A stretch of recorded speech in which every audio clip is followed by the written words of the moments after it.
But, Mr. President, before I talk about that great betrayal by Donald Trump, I want to talk about another betrayal that is going on as we speak, and that is his betrayal of the Ukrainian people and everybody who yearns for and fights for freedom and democracy around the world.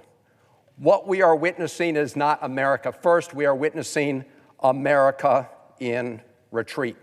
The Ukrainian people for over 3 years now have been fighting against the brutal onslaught by Vladimir Putin. They're fighting to protect their sovereignty, their way of life. And President Trump is throwing the Ukrainian people under the bus, and at the same time betraying people who fight for freedom around the world. You know, Donald Trump likes to pick on people he perceives as weaker. We all know that he made fun of people with disabilities. He likes to pick on people who have differences. But when it comes to other bullies, he is a weak person. He backs down, and that is what we are witnessing with respect to Vladimir Putin. Donald Trump is backing down. In fact, he just today blamed the Ukrainians and President Zelensky for Putin's attack on the Ukrainian people. In fact, he called President Zelensky, a dictator, when it's Vladimir Putin that is the dictator and launched the assault on the Ukrainian people. We should all be ashamed. Ashamed, Mr. President. I met with President Zelensky at the Munich conference over the weekend, along with many of my Senate colleagues, a bipartisan delegation. All of us, Republicans and Democrats, said to President Zelensky that you have our continued support. The Ukrainian people have our continued support. But at that same conference, we saw Vice President Vance not even talk about the threat from Putin and our support for the Ukrainian people.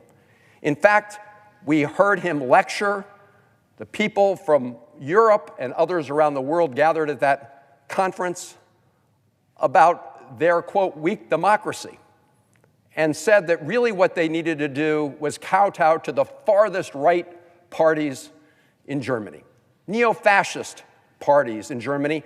And then after saying that, he went out and met with them. That is now the United States foreign policy in action, and all of us on a bipartisan basis should be standing up and saying that that's wrong. You had the Secretary of Treasury arrived to extort Zelensky, saying that unless you give us half of your rare mineral reserves to pay for past support, you don't get any additional support from the American people.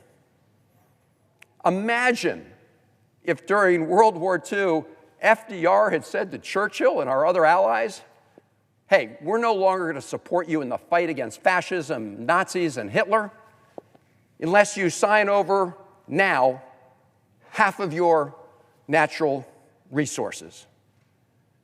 Mr. President, this is a shameful moment for the United States.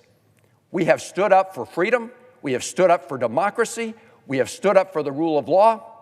And now President Trump is throwing Ukraine and freedom-loving people around the world under the bus.